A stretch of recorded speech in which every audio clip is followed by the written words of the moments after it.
సౌలు పౌలు పేరు మొట్టమొదటి ఏంటి? సౌలు.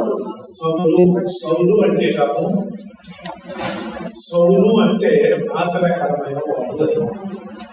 సౌలు అంటే నాశనకరమైన వాడు. ఆయన అసలు ఆ రోజుల్లో బయలుదేరి వస్తుంటానంట భయపడేవాడు.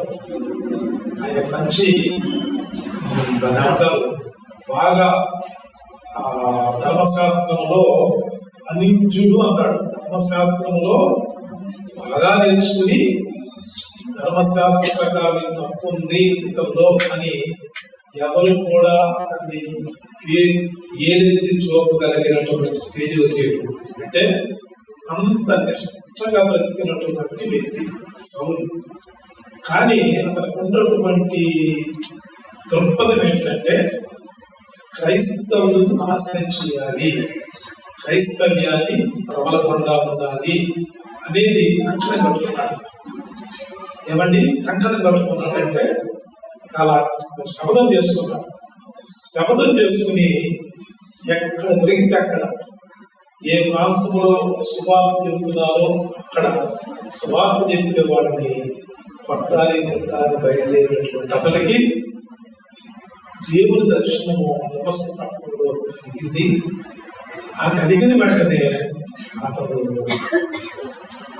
ఎవరు పడితే వాడి దగ్గర పోలేదు, కానీ అరేబియా సముద్రం పోయేట అరేబియా సముద్రం ఒడ్డుకు పోయి 3.5 years ప్రార్థన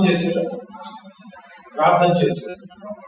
ఆ ప్రార్థన ఫలితము దేవుడు అతన్ని గొప్పగా అపోస్తల కార్యం 9వ అధ్యాయం చదువుతున్నప్పుడు వెంటనే ఆయన సువార్త చెప్పినట్లు అది. కానీ గలతీయులకు రాసిన పత్రికలో చదువుతుంటే అతడు వెంటనే సువార్త చెప్పాడు. సాక్ష్యం చెప్పుకుండొచ్చు, కానీ అతడు ప్రార్థన చేసి ప్రార్థన ద్వారా దేవుడు అతను వాడుకున్న విధానం గురించి చెప్తాడండి. రోమిలికి రాసిన పత్రిక 15వ అధ్యాయం 18వ మాటలు చెప్పండి. రోమిలికి రాసిన పత్రిక 15వ అధ్యాయం 18వ వచనంలో ఆయన చివరి స్టేట్మెంట్ ఇస్తాడు. ఆ మాట చక్కగా చదవండి. మాట ఎలాగనగా అన్యజనులు విధేయులగునట్లు జాగ్రత్తగానండి. దేవుడు ఆయన అపోస్తలుడుగా పిలువబడటానికి, అంతగా దేవుడతను వాడుకోవడానికి అన్యజనులు సహా, క్రైస్తవులు విధేయులవడం ఒక సంగతి కాదు, కానీ యూదులు విధేయులవడం ఒకటి. అన్యజనులు, రాజులు, గొప్ప గొప్ప నాయకులు, గొప్ప గొప్ప వాళ్ళు ఆయన మాటలకి విధేయులైపోయారు. కారణం ఏంటంటే అన్యజనులు విధేయులవుతున్నట్లు మొట్టమొదట అతను ఉన్నటువంటి గొప్ప సంగతి ఏంటంటే దేవుడు తన హృదయమంతా కూడా వాక్యముతో నింపాడు. మన నా దగ్గరకు ఇద్దరు దైవజనులు వచ్చారండి. ఆ దైవజనుడు చెబుతున్నాడు, మా సంఘంలో ఒక కాంపిటీషన్ కట్టుబోతున్నానండి. 100 కంఠస్థ వాక్యాలు ఎవరైతే రెఫరెన్స్ తో సహా చెప్పగలరో వాళ్ళని ప్రైజ్ ఇస్తాను అని చెప్పి ప్రకటించబోతున్నారు. రేపు 26th అంటూ నేను ఇప్పటికి 700 కంఠస్థ వాక్యాలని నేను కంఠం పెట్టాను. నా గోల్ ఏంటంటే 1000 కంటే ఎక్కువ కంఠస్థ వాక్యాలని కంఠస్థం చేయాలని నేను ఆశపడతాను. ఎంత వాక్యం పట్ల అతనికి ఉన్నటువంటి ఆశ.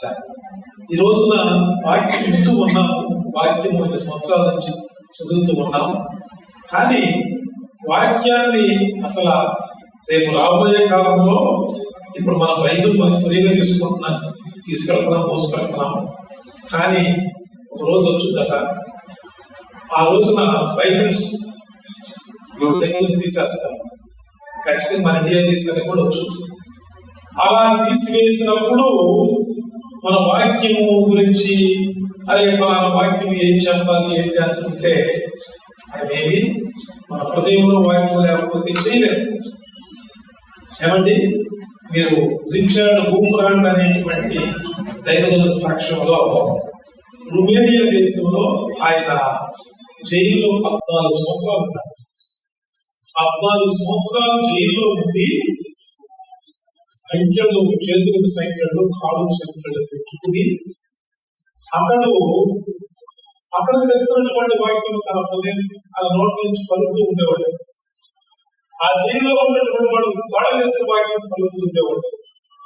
అలా వాక్యాన్ని అతను హృదయంలో పెట్టుకుని ఆ వాక్యాలను వారు ప్రోత్సాహపరుచుకుంటారు. వాక్యం యొక్క శక్తి చాలా గొప్పది, అన్నిటికంటే వరాలు కాదు. వాక్యం యొక్క శక్తి గొప్పది. వాక్యములో శక్తి ఉన్నది. వాక్యములను బ్రతికించును.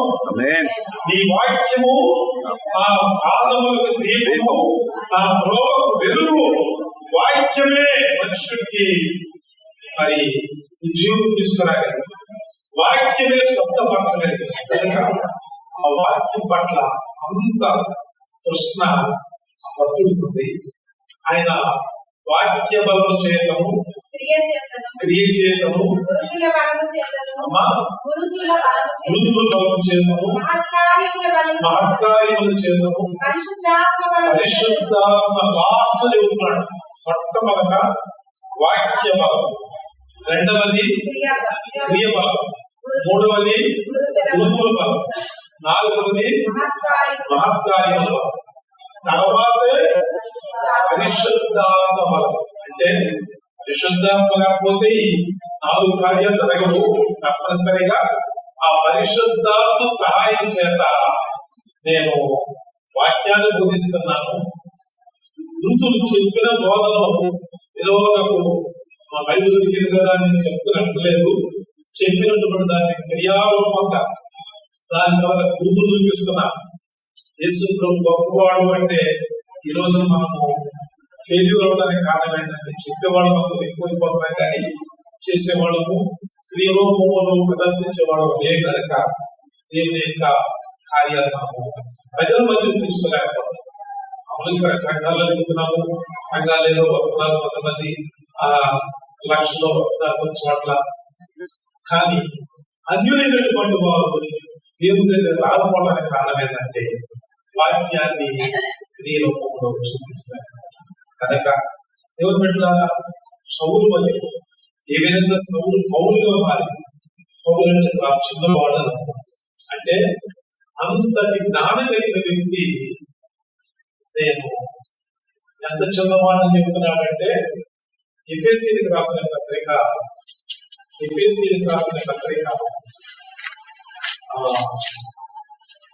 4వ అధ్యాయం 11వ వచనం చదవండి. 3వ అధ్యాయం 11వ వచనం చివరి సెంటెన్స్. 3వ అధ్యాయం 11వ వచనం.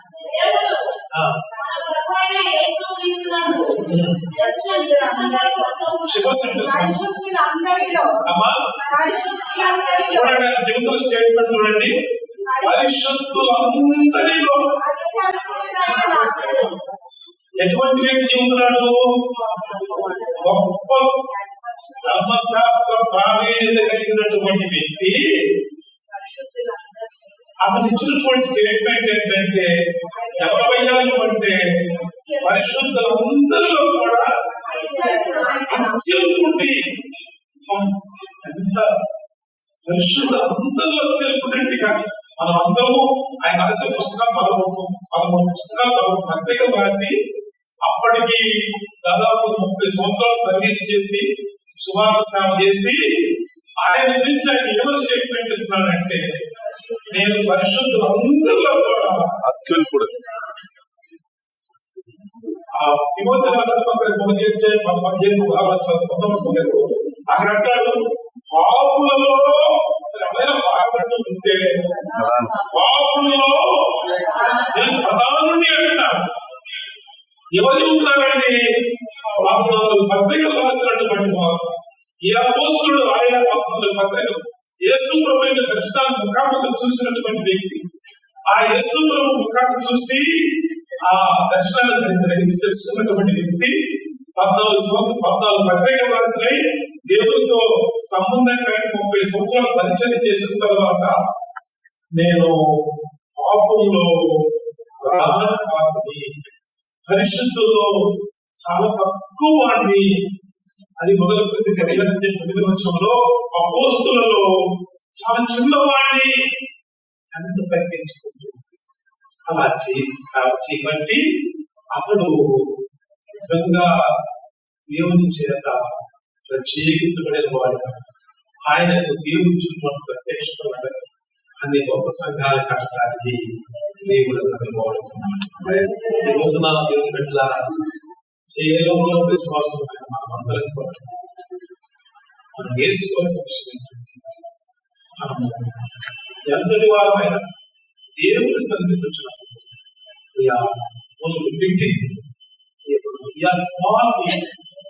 నాకేం పెద్ద తెలుసులే ఎవరనుకో ఏ విషయం బయట ఎక్కడైనా మనకి వచ్చిన తర్వాత నేను పరిశుద్ధుల్లో చిన్నవాడు, లేకపోతే అపోస్తుల్లో చిన్నవాడు అన్నట్లుగా ఇక్కడ ఉన్న వాళ్ళందరికంటే నేను చిన్నవాడిని.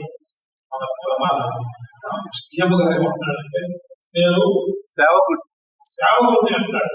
సీఎం గారు సేవ చేస్తున్నది తెలియదు కానీ ఆ స్టేట్మెంట్ అయితే నేను సేవకుడిని అంటున్నాడు. నిజంగా మనము అసలు మినిస్టర్ అంటే అర్థం ఏంటంటే సేవకుడు అంటే, మినిస్టర్ అంటే అర్థం ఏంటి? సేవకుడు. ఎవరైతే ఆ తగ్గింపు కలిగిన జీవితాన్ని కలిగి ఉంటారో అది ఆ పరిచర్యే, ఆ తగ్గింపు జీవితమే అతన్ని దేవుడు హెచ్చిస్తాడు. మనుషులుగా హెచ్చించే ఏ మనిషి ఒక మనిషికి స్థానం ఇవ్వాలన్నా, ఒక మనిషికి ఇచ్చింపు రావాలన్నా దేవుడే చేయాలి.